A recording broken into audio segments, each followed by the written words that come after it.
야곱이 그 아들들을 불러 이르되 너희는 모이라. 너희가 후일에 당할 일을 내가 너희에게 이르리라. 너희는 모여 들으라. 야곱의 아들들아, 너희 아버지 이스라엘에게 들을지어다.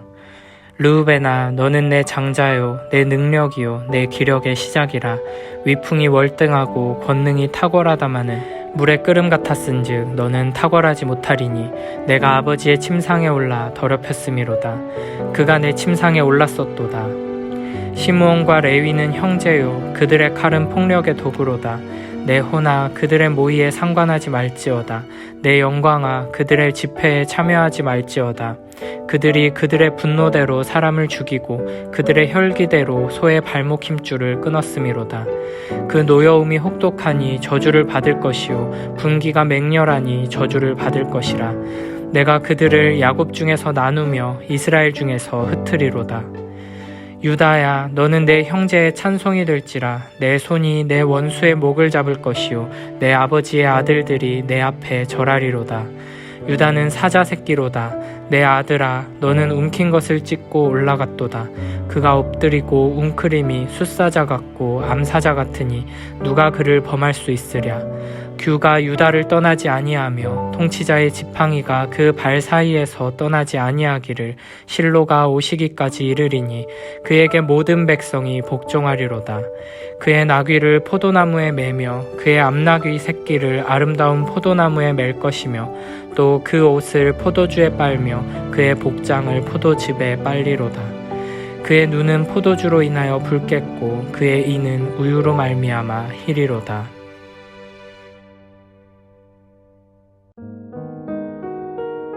(49장에서는) 임종을 앞둔 야곱이 모든 아들들을 불러 마지막 유언을 남기는 장면이 등장합니다. 흔히 야곱의 축복이라고도 불리는 이 부분은 사실 자세히 읽어보면 우리가 흔히 생각하는 축복과는 다른 내용들이 많이 들어있습니다.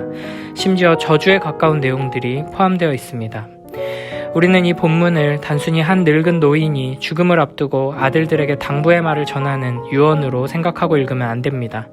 지금 요셉은 단순히 한 사람의 아버지가 아니라 하나님의 말씀을 받은 선지자로서 여호와 하나님께서 주신 언약의 전수자로서 하나님께서 이 아들들을 어떻게 보고 계시는지를 선포하고 그 아들들을 향한 뜻을 전하고 있는 것입니다. 그래서 1절에서는 너희가 후일에 당할 일을 내가 너희에게 이르리라고 말합니다. 그러므로 우리는 창세기 49장을 예언적인 유언 혹은 유언적인 예언으로 보고 읽어야 합니다. 제일 먼저 장자 르우벤에 대한 말씀이 선포됩니다. 너는 내 장자요, 내 능력이요, 내 기력의 시작이라. 위풍이 월등하고 권능이 탁월하다. 르우벤은 장자답게 많은 능력과 좋은 조건들을 갖추고 있는 사람이었습니다. 처음부터 많은 축복을 타고난 사람이라고 할 수 있습니다. 그러나 오히려 이 축복이 저주가 되었습니다. 너는 탁월하다에서 훌륭한 일들이 이어져 나오는 것이 아니라 탁월하다마는 이라고 말하며 4절에 이렇게 말씀하십니다. 물의 끓음 같았은즉 너는 탁월하지 못하리니 내가 아버지의 침상에 올라 더럽혔음이로다. 그가 내 침상에 올랐었도다. 남들보다 훨씬 좋은 조건과 큰 능력을 가지고 있던 르우벤은 물의 끓음 같았습니다. 냄비에서 물이 팔팔 끓어 넘쳐버리듯이 자기 자신을 통제하지 못했습니다. 정욕이 이끄는 대로 어리석게 행한 것입니다. 그가 아버지의 침상을 더럽혔다는 것은 창세기 35장의 사건을 말합니다. 그는 욕정에 사로잡혀 자신의 아버지의 아내이며 형제들의 어머니인 비라를 범했습니다. 이는 자신의 장자로서의 지위와 자신이 가지고 있는 탁월함을 지나치게 과시하여 벌어진 일이며 아버지를 죽은 사람 취급하는 심각한 범죄 행위였습니다. 탁월한 능력과 조건을 갖추었던 르우벤이 자신이 받은 축복을 통제하지 못하여 더 이상 탁월하지 못하게 되었습니다. 그 탁월한 지위, 즉 장자권이 박탈되었다는 것입니다. 결국 이스라엘의 르우벤 지파는 장자 지파로서의 권리를 이어받지 못했고 그 안에서 어떤 예언자나 사사, 제사장 혹은 왕도 나오지 않게 되며 오히려 가장 먼저 소멸할 위기에 처하는 지파가 됩니다. 우리는 르우벤의 모습을 통해 하나님 앞에 겸손히 서서 하나님의 손에 붙들리지 않으면 축복이 저주가 될 수도 있다는 것을 기억해야 합니다. 큰 힘과 능력, 탁월한 여러 조건들을 가지고 있다고 해서 그것이 무조건 축복이 되는 것은 아닙니다. 오히려 힘이 센 사람이 폭력을 저지르면 더 많은 사람이 크게 다치고 똑똑한 사람이 사기를 치면 더 많은 사람이 큰 피해를 입게 되는 법입니다. 그러므로 우리는 하나님께서 나에게 주신 재능과 힘과 능력과 조건들, 여러 가지 탁월함을 나 자신을 위해 내 정욕이 이끄는 대로 사용하지 않도록 주의해야 합니다. 큰 능력과 좋은 조건을 축복으로 받았다면 큰 책임과 의무도 함께 받은 것임을 항상 기억하며 겸손히 주님의 뜻을 분별하고 하나님의 통치와 다스리심에 순복하는 자세가 필요합니다. 지금 당장 나를 먼저 되게 하는 나의 재능이나 여러 유리한 조건들이 오히려 나를 넘어뜨리는 걸림돌이 될 수 있고 나를 나중되게 하는 올무가 될 수 있습니다. 나의 탁월함을 나 자신을 위해 내 정욕이 이끄는 대로 사용한다면 축복은 결국 저주가 되어 돌아올 것이고 하나님의 손에 붙들린 도구가 되어 쓰임받는다면 축복이 더 큰 축복이 되어 나 자신뿐 아니라 온 세상에 하나님의 영광을 드러내게 될 것입니다. 하나님께서 나에게 주신 재능들과 허락하신 여러 가지 좋은 조건들 앞에서 항상 겸손한 자세로 감사하며 하나님의 영광을 위해 사용하는 우리 모두가 되길 바랍니다. 5절부터 7절에서는 시므온과 레위가 함께 나옵니다. 이 둘은 르우벤 대신 장자가 될 수 있었던 사람들입니다. 그러나 이들에게는 더욱 혹독한 저주가 선언됩니다. 그들의 칼은 폭력의 도구로다. 내 호나 그들의 모의에 상관하지 말지어다. 내 영광아 그들의 집회에 참여하지 말지어다. 그들이 그들의 분노대로 사람을 죽이고 그들의 혈기대로 소의 발목 힘줄을 끊었음이로다. 그 노여움이 혹독하니 저주를 받을 것이요 분기가 맹렬하니 저주를 받을 것이라. 이는 창세기 34장의 사건을 두고 하는 말입니다. 시므온과 레위는 여동생 디나가 세겜에서 그곳 지도자 하놀의 아들에게 강간을 당한 사건에 화가 나 세겜 사람들과 거짓 언약을 맺고 할례를 행하게 하여 그들이 할례로 인해 고통 가운데 있을 때 칼을 들고 쳐들어가 끔찍한 학살극을 벌입니다. 그들은 르우벤처럼 아버지의 권위에 순복하지 않고 가장으로서 아버지의 책임을 자신들의 불타는 혈기로 함부로 넘어선 자들입니다. 게다가 그들은 하나님께서 주신 영광스러운 언약의 징표인 할례를 폭력과 살인의 도구로 이용했습니다. 세상적인 기준으로 보면 자기 집안을 위해 해야 할 일을 했다고 볼 수 있겠지만 하나님 나라 관점에서 보면 하나님 나라의 원리와 정반대되는 방식으로 행함으로써 결국에는 하나님 나라를 훼손하고 하나님의 영광을 가린 이들인 것입니다.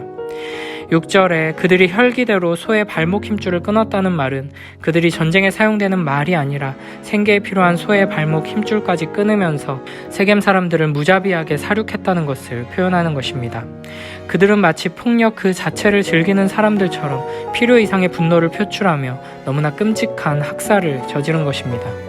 그래서 하나님께서는 야곱을 통해 그들에게 저주를 선언하시는데 구체적으로 그 저주의 내용은 그들을 야곱 중에서 나누며 이스라엘 중에서 흩으리로다는 것입니다. 시므온과 레위에게 내리신 이 저주가 실제로 역사 속에서 어떻게 실현되었는지를 살펴보면 민수기 1장의 인구조사에서 시므온 지파는 59,300명인데 나중에 24장의 인구조사에서는 22,000명으로 시므온 지파가 12지파 중에서 가장 급격하게 줄어드는 것을 확인할 수 있습니다. 또한 시므온 지파는 가나안 정복 전쟁에서 각 지파들이 땅을 정복할 때 자기 땅을 정복하지 못하고 이후 유다 지파에 흡수되어 버립니다. 역대상 4장에 보면 일부는 북쪽으로 올라가 또 다른 지파의 더부살이 신세가 됩니다. 결국 신명기 33장의 모세의 축복에서는 시므온 지파가 아예 빠져 있습니다. 야곱의 저주가 그대로 실현되어서 시므온 지파가 역사 속에서 사라져버린 것입니다. 그렇다면 레위 지파는 어떻게 될까요? 레위 지파에도 나눠지고 흩어지는 저주가 그대로 임합니다. 하지만 그 저주의 자리에서 끝나 사라져버리는 것이 아니라 저주를 발판으로 더 큰 축복으로 나아가는 모습을 보게 됩니다. 신명기 10장 8절에 그때 여호와께서 레위 지파를 구별하여 여호와의 언약궤를 매게 하며 여호와 앞에 서서 그를 섬기며 또 여호와의 이름으로 축복하게 하셨으니 그 일은 오늘까지 이르느니라. 신명기에 보면 레위 지파가 하나님 앞에 헌신함으로 제사장 지파로 임명되는 모습을 확인하게 됩니다. 나머지 지파들은 하나님께서 주신 땅에서 모여 살았지만 레위 지파는 제사장 직분을 수행하기 위해 나머지 지파들의 48개의 성읍으로 나눠져서 살아가게 되는 것입니다. 시므온 지파와 마찬가지로 나눠지고 흩어지는 저주가 그대로 임했습니다. 그러나 이 저주의 상황이 오히려 하나님께서 허락하신 영광스러운 사명을 감당하며 더 크고 아름다운 축복을 누리는 토대가 되는 것입니다. 시므온 지파와 레위 지파의 차이가 무엇일까요? 출애굽기 32장에는 금송아지 우상숭배 사건이 등장합니다. 여기서 모세가 누구든지 여호와의 편에 있는 자는 내게로 나아오라 할 때 레위 자손이 다 모여 그에게로 갑니다. 그리고 모세는 하나님의 심판을 수행하는 무섭고 어려운 사명을, 각 사람이 그 형제를, 자기의 친구를, 자기의 이웃을 죽여야 하는 어려운 일을 레위 지파에 맡깁니다. 그리고 29절에 이렇게 말씀하십니다. 각 사람이 자기의 아들과 자기의 형제를 쳤으니 오늘 여호와께 헌신하게 되었느니라. 그가 오늘 너희에게 복을 내리시리라. 민수기 25장에서도 비슷한 장면이 등장합니다. 이스라엘이 시딤에서 모압 여인들과 음행하며 우상숭배하는 모습을 보고 여호와께서 진노하십니다. 모세가 우상숭배에 가담한 이들을 죽이라는 하나님의 명령을 전하는데 레위 지파의 비느하스가 이 말씀에 순종해 하나님의 진노가 떠나갑니다. 이에 하나님께서는 이렇게 말씀하십니다. 제사장 아론의 손자 엘르아살의 아들 비느하스가 내 질투심으로 질투하여 이스라엘 자손 중에서 내 노를 돌이켜서 내 질투심으로 그들을 소멸하지 않게 하였도다. 그러므로 말하라. 내가 그에게 내 평화의 언약을 주리니 그와 그의 후손에게 영원한 제사장 직분의 언약이라. 그가 그의 하나님을 위하여 질투하여 이스라엘 자손을 속죄하였음이니라. 죽임을 당한 이스라엘 남자 곧 미디안 여인과 함께 죽임을 당한 자의 이름은 시므리니 살루의 아들이요 시므온인의 조상의 가문 중 한 지도자이며, 이 두 사건에서 레위 지파는 하나님의 말씀에 순종하는 모습으로, 시므온 지파는 우상 숭배하는 모습으로 등장합니다. 시므온 지파는 저주받은 상태에서 계속 머물며 더 큰 저주로 나아가 사라져버렸다면, 레위 지파는 저주받은 삶 속에서 그 저주를 운명으로 받아들이지 않고 우리를 사랑하시는 하나님의 경고의 말씀으로 받고 하나님 말씀에 순종하는 것이 그 무엇보다도 중요하다는 것을 분명하게 붙들고 있었던 것입니다. 하나님의 말씀을 단순한 저주로 받고 저주의 삶을 살다 멸망하는 인생이 될 것인가? 아니면 하나님의 말씀을 축복을 주기 위한 경고의 말씀으로 받고 그 앞에 엎드려 겸손히 순종하는 자가 되어서 저주 가운데서 더 큰 축복으로 나아갈 것인가? 시므온이 될 것인가? 레위가 될 것인가는 오늘 우리의 삶의 태도에 달려 있습니다. 하나님의 저주와 같은 상황에 짓눌리지 않고 이 저주를 딛고 더 큰 축복으로 나아가게 하시는 하나님을 신뢰하며 순종의 삶으로 나아가는 우리 모두가 되길 바랍니다. 축복이 저주가 되어버린 르우벤과 저주가 저주로 끝나버린 시므온, 그리고 저주에서 축복으로 나아간 레위를 지나 결국 장자의 축복은 유다에게 주어지게 됩니다. 물론 유다도 훌륭한 믿음의 사람은 아니었습니다. 우리가 38장에서 살펴봤듯이 유다는 하나님의 언약을 아예 떠나 이방 여인과 결혼해 이방인처럼 살던 시절이 있었습니다. 그러나 하나님의 놀라운 섭리의 손길 아래서 연단의 과정을 거치며 용감한 희생의 사랑을 실천하는 자가 되었습니다. 하나님의 언약을 굳게 붙든 사람이 되어 예수 그리스도를 예표하는 자리에까지 서게 된 것입니다. 유다는 놀라운 하나님의 은혜 안에서 두 아들을 잃는 슬픔을 지나 아버지를 이해하고 또 하나님의 마음을 깨달은 사람이 되었습니다. 하나님께서는 이렇게 책임감을 가지고 공동체를 지키려는 사람, 자기 목숨을 내어주고라도 형제를 사랑하려는 사람을 그리스도의 혈통으로 선택하셨습니다. 유다는 형제들 가운데 가장 강한 자가 되며 사자같이 용맹하여 원수를 이기고 왕이 되어 다스리며 풍요를 누릴 것입니다. 장자의 축복은 요셉이 받았지만 하나님께서는 아브라함의 약속을 이룰 메시아가 이 유다 지파를 통해서 나오게 하신다 약속하십니다. 유다의 후손 다윗 왕에게서 그 놀라운 성취를 보게 되고 다윗의 후손 예수 그리스도를 통해서 이 모든 약속과 예언이 완성되게 될 것입니다. 하나님께서는 결국 야곱이 택한 라헬이 아니라 야곱이 외면했던 레아를 통해서 하나님의 뜻을 이루심으로써 다시 한번 하나님의 주권을 드러내 보이십니다. 하나님께서는 야곱이 아들들에게 예언적인 유언을 남긴 것처럼 지금도 우리에게 계속 말씀하십니다. 하나님의 이 귀한 축복의 말씀을 굳게 붙들고 저주의 말씀 또한 우리의 본질을 꿰뚫는 경고의 말씀으로 겸손히 붙들고 진정한 축복의 자리로 나아가는 우리 모두가 되길 바랍니다.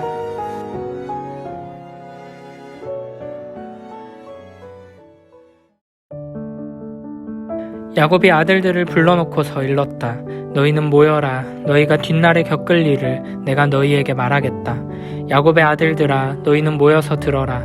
너희의 아버지 이스라엘이 하는 말에 귀를 기울여라. 르우벤아, 너는 나의 맏아들이요 나의 힘, 나의 정력의 첫 열매다. 그 영예가 드높고 그 힘이 드세다. 그러나 거친 파도와 같으므로 또 내가 아버지의 침상에 올라와서 내 아버지의 침상을 더럽혔으므로 내가 으뜸이 되지는 못할 것이다. 시므온과 레위는 단짝 형제다. 그들이 휘두르는 칼은 난폭한 무기다. 나는 그들의 비밀 회담에 들어가지 않으며 그들의 회의에 끼어들지 않을 것이다. 그들은 화가 난다고 사람을 죽이고 장난삼아 소의 발목 힘줄을 끊었다. 그 노여움이 혹독하고 그 분노가 맹렬하니 저주를 받을 것이다. 그들을 야곱 자손 사이에 분산시키고 이스라엘 백성 사이에 흩어버릴 것이다. 유다야, 너의 형제들이 너를 찬양할 것이다. 너는 원수의 멱살을 잡을 것이다. 너의 아버지의 아들들이 내 앞에 무릎을 꿇을 것이다. 유다야, 너는 사자새끼 같을 것이다. 나의 아들아, 너는 움킨 것을 찢어먹고 굴로 되돌아갈 것이다. 엎드리고 웅크리는 모양이 숫사자 같기도 하고 암사자 같기도 하니 누가 감히 범할 수 있으랴. 임금의 지휘봉이 유다를 떠나지 않고 통치자의 지휘봉이 자손 만대에까지 이를 것이다. 권능으로 그 자리에 앉을 분이 오시면 만민이 그에게 순종할 것이다. 그는 나귀를 포도나무에 매며 그 암나귀 새끼를 가장 좋은 포도나무 가지에 맬 것이다. 그는 옷을 포도주에다 빨며 그 겉옷은 포도의 붉은 즙으로 빨 것이다. 그의 눈은 포도주 빛보다 진하고 그의 이는 우유빛보다 힐 것이다.